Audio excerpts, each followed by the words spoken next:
Hello, I'm Ricky Lee, and this is the Capital Compass.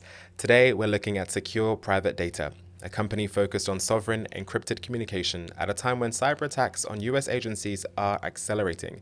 Just in the past few weeks, a federal breach exposed citizens' contact information, and Signal experienced a major outage. Both incidents highlight one thing: even secure systems can be fragile when they depend on outside infrastructure. SKUR has just announced a new partnership with Quaestor Federal Consulting, a move that positions the company more directly inside the US government procurement ecosystem. Joining me now is Alain Ghiai, founder, CEO, and director at Sekur Private Data. Alain, welcome to the Capital Compass. Thanks for having me, Ricky. It's a pleasure to have you. So, a recent federal breach exposed citizens' contact information.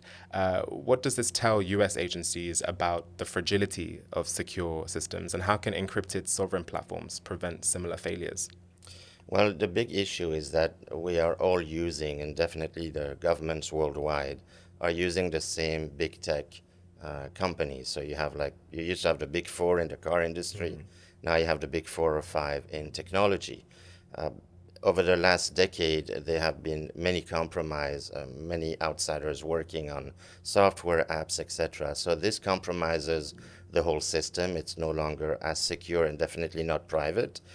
Big tech's business model is to sell your data, and when that happens, you're bound to have some hackers.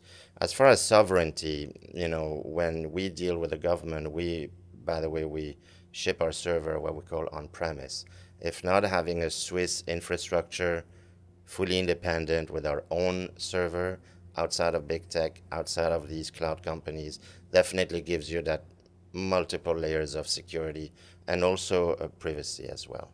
And so, on that note, the outage caused at Signal was basically because of its reliance on AWS, right? So that shows even privacy apps depend on big tech, like you just said. So does this prove that true security requires infrastructure independence, especially for US government buyers? It requires independent infrastructure, but also the software itself. The AWS outage was caused by another application. You have hundreds of thousands of apps running on AWS. If some of them are misconfigured, it could create a glitch in the big thing. So it's not like they were hacked. The whole thing crashed because of another app. As far as Signal and all these other chat applications, the big issue is not just the infrastructure, it's also how you sign up and what kind of info you give. You notice you'll have to put your phone number and then the data mine your address book, and everything is synchronized. Synchronization is the death of security and privacy. So all these messaging apps have the same issue because you have to divulge your phone number. That is the first entry point to any hacker, as opposed to, let's say, Secure Messenger, which is not using your phone number, for example. Wow, that does not bode well for convenience. No, and they use AI on top of it now in it, so it makes it a lot worse. Right. So with the new contract with Quaestor Federal, then, how do you see the future of Secure evolving in the government sales space? Well, we announced recently our national security team creation, which is composed of the ex-CIO of the U.S. State Department, the previous chief technology officer of the CIA lab, technology labs. You can call him the most important IT guy in the country. And also our partner, Phil Oakley, who has 30 years of military intelligence background. So you can all go to the press release and read more about them. We are very excited because entities and governments are looking for outside-of-the-box solutions. Obviously, these are not working for them, so we're very privileged that they found Secure as a big benefit. So I think for Secure, it's going to be a whole new chapter where once we sell to the US government through a GSA schedule, which is basically being on the platform of the government purchase entity, which we are in process of being, then other governments can come in as well, because it's an amazing validation to have achieved that. So we're kind of the off-grid independent company, as opposed to being just another app on big tech. And this is also something that they're looking at. Right, okay. Well, okay, so I often look for the Swiss label on my chocolate, but operating under Swiss data law is also often cited as a trust advantage. So for US federal and state procurements, how meaningful is Swiss hosted when agencies must consider jurisdiction, legal access, and supply chain risk? For these U.S. agency, when you're looking at federal, state, central intelligence, the Department of Homeland, uh, being in Switzerland is not going to work. So what we do is we install a machine, we call it on-prem, on-premise, and the server infrastructure is in the US, in locations that we will not be able to disclose. And we manage the software. Even in the future, it could be that they may manage the software and give us a fixed fee every year. For outside of federal agencies, sometimes you'll have state and local agencies. Having your own infrastructure in Switzerland is definitely a huge thing because you're not going on AWS or Google infrastructure with tens of thousands of other apps and other people, playing around with the infrastructure. So for federal, definitely it has to be on premise. Other countries have similar rules. State and local, maybe not. But for the average user or a corporate user, we just launched our corporate solution for C-level, high net worth individuals. Having a Swiss separate private server environment is very unique and very valuable. Amazing. So you mentioned earlier AI when we spoke about the signal and the convenience of synchronizing data, etc. So with the rise of AI use in cybercrime, which is well documented, what is Sekur doing to counter those kinds of threats? Well, it may not be popular, but we don't put AI in our infrastructure because AI essentially is taking information of your habits, your text, your location, what you do, what you eat, where you bank, and that information is being processed. And even if the companies have the best intention of keeping this secure, the hackers are smarter always, so they will steal that. So we pride ourselves not to have AI in our communication suite, whether it's the email, the messenger, the VPN. We're launching encrypted voice and video as well. End of February, and all our applications work with non-secure users.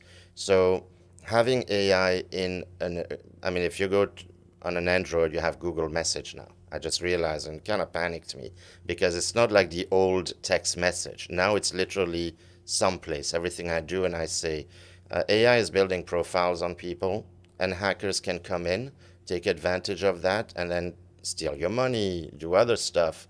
So we are very much anti-AI in our communication suite. And that's also another thing that Ken Rogers from the State Department, retired a year ago, was very attracted to as part of a national security team. And he really liked that we don't embed AI everywhere. So as well as AI, business email compromise still costs businesses billions, right? So what contracting models or metrics make secure communication ecosystems viable for US federal and civilian agencies instead of just more detective layers? So BEC attack, just like, let's say it's basically, I'm going to put for our viewers here, when you send an email to anyone in the world, even if you have the best technology, that email is like an open postcard. So what we do, we have something called Secure Send, Secure Reply, which lets you can send an email to anyone. You can also put a lot of attachment, up to 5 gig. That person receive a real email from you with a link to click, and then you can password protect, bunch of stuff. But essentially what we do is we always connect to the server as opposed to sending encrypted keys over the internet. This is the biggest weakness. So we counter that in a very easy to use system, and it's what everybody likes, from consumers to the government. You can send to anybody in the globe that may not have secure a private secure email, and they can reply back without having to download our app or sign up for the system. This is huge. We do the same thing with our messenger as well, by the way, with chat by invite, where we can invite anyone, even without having their phone numbers, via email or text them a link, and then they can click and chat. And the same will be for the phone calls as well. Imagine if you can call someone without having a phone record at AT&T, let's say, that just got hacked, or others. So our version of BEC compromise countermeasure is extremely unique and extremely easy to use.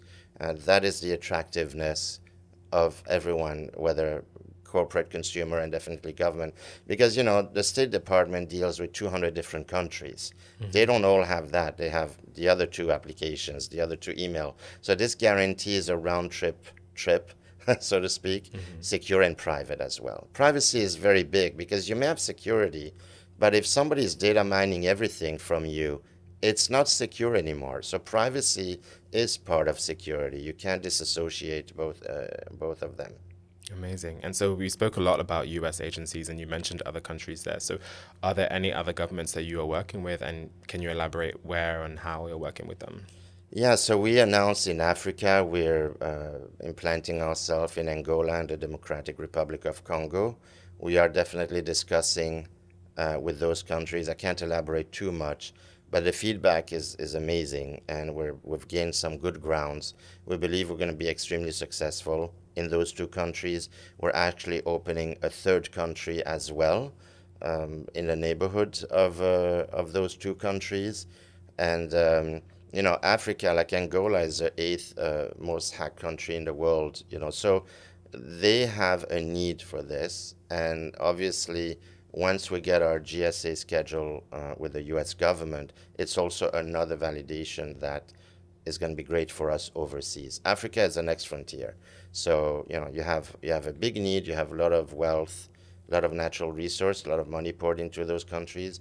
We're discussing with one of the country, I can't mention which one, with one of their ministries, and the feedback has been amazing within 3 days, which is quite fast.